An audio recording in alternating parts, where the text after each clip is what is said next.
In this video, I'll show you everything you need to know to beat River Master.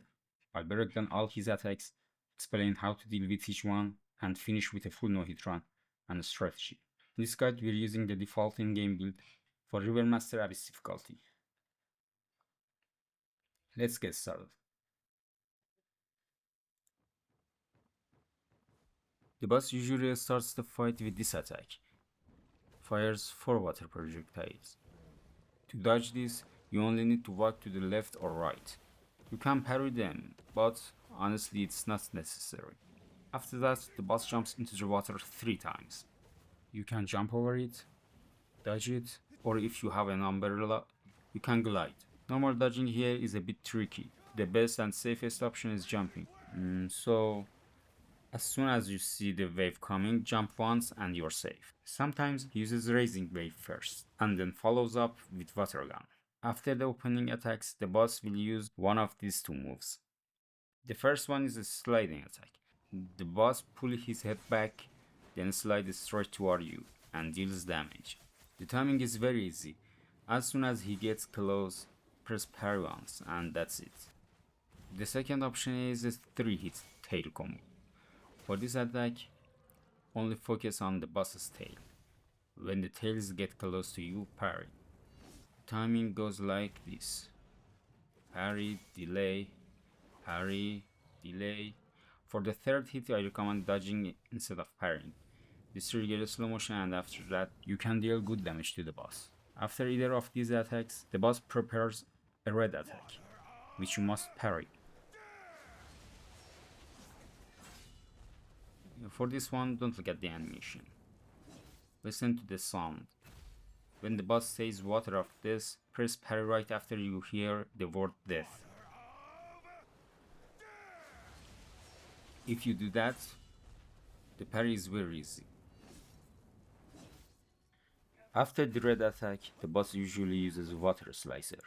If you push the boss's HP to this threshold right after the red attack, he skips Water Slicer mode and goes straight to the next yellow attack. Water Slicer has 4 hits, and you have to dodge all of them. A slice from below, slice from right, slice from left, and then the shockwave from the boss's jump. For the first slice, just walk to the right to avoid it. For the second slice, you need to double jump. One jump isn't enough. And for the third slice, you need to triple jump, so you also clear the shockwave after the boss lands. After that, the boss uses another yellow attack. And this one is very easy. Just move fully to the right side. When the boss slams into the ground, dodge the wave, then deal free damage. After that, the boss rolls back into the water. If you touch him during this, you take damage. That's why moving to the right side is important. After this, the boss uses the same red attack again. If you parry it successfully, the boss becomes exhausted and giving you a big damage window where you can finish him. If phase 1 lasts longer than 1 minute and 30 seconds, the boss starts repeating his previous attacks and also adds one new move. He fires water into the sky and they land around the arena. To avoid this, simply keep walking. It's very easy. But don't worry, even with low damage, phase 1 always ends before 130, so you will almost never see it. Now let's move on phase 2. In phase 2, the boss always starts with this attack. He jumps backward, fires 3 range slashes, then lands on you. After this attack, the boss can transition into many different combos, so it's best to create some distance after the parry to read his next moves more easily. The next move is a 3-hit combo. Whenever the boss grabs his sword with both hands and raises it toward the upper left, he will always use this 3-hit combo. The timing is very easy. Parry, delay, parry, delay, parry.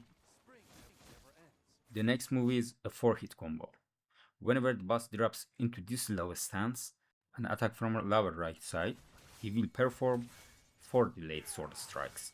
The 4th hit has a very long delay, so don't parry too early. The timing goes like this: parry, parry, delay, parry, and parry. The next move is a spin followed by a strike. Then the boss jumps backward and uses a ranged attack. The next attack only happens when you are far from the boss. He fires 2 sword slashes. If you get too close, he may sometimes slam the ground to push you back. The boss has 2 red attacks. First, if you are close to the boss, his sword turns red and he performs a 7-hit combo. The timing is a bit tricky.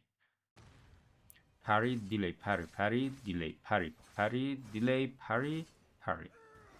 Because parrying this combo is very difficult, the best strategy is to create distance immediately when the sword turns red. Then only parry the 7th hit, which is the main red attack, using the red glow as your timing cue. The second red attack only happens when you are far away from the boss, and this one is very easy to parry. Just after a red flash, use parry.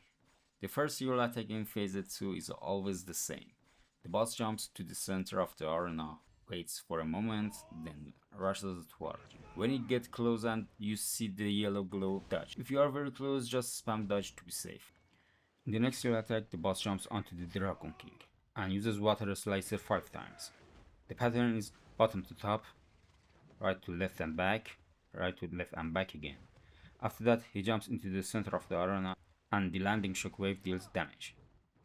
To deal with this attack without an umbrella, immediately move to the left. The first slice can be avoided just by walking. For the second and third slices, jump 3 times, then quickly jump 3 more times for the next 2 slices, and finally jump once more to dodge the shockwave from the landing. Now let's move on to the full no-hit round, with a few important tips. At the start of the fight, always press Q and move close to the boss. Place your shield, then start attacking. Stay tight to the shield, so you don't take damage and you can deal very solid damage safely.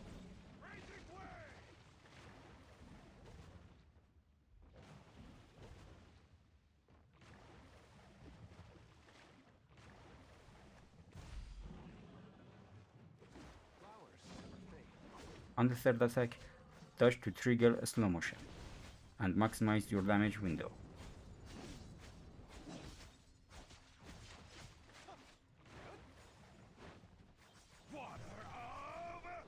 After the red attack, make sure to use Havoc.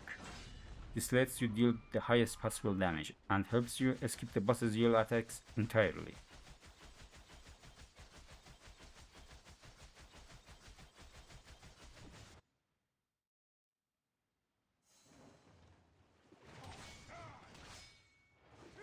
In phase 2, after the opening attack, create a bit of distance.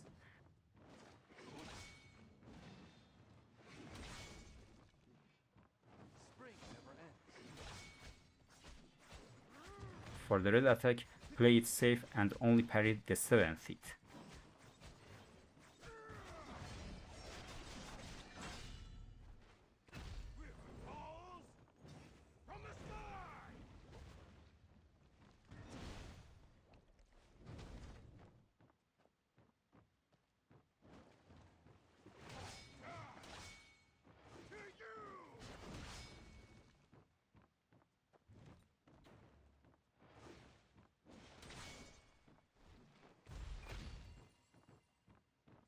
When you stay far from the boss, the red attack is very easy to parry.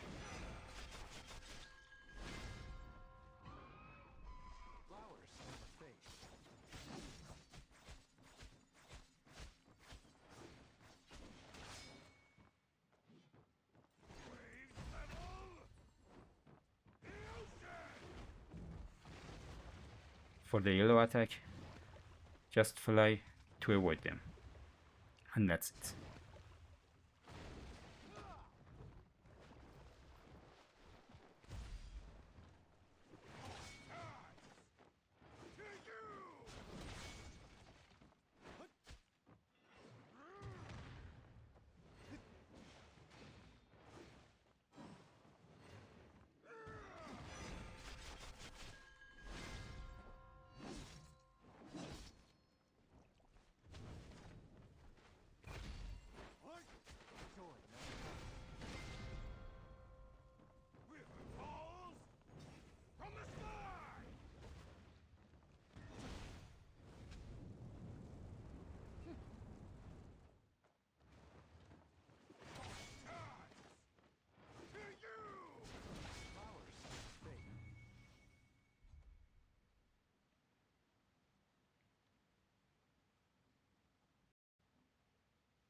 That's going to be it for this guide.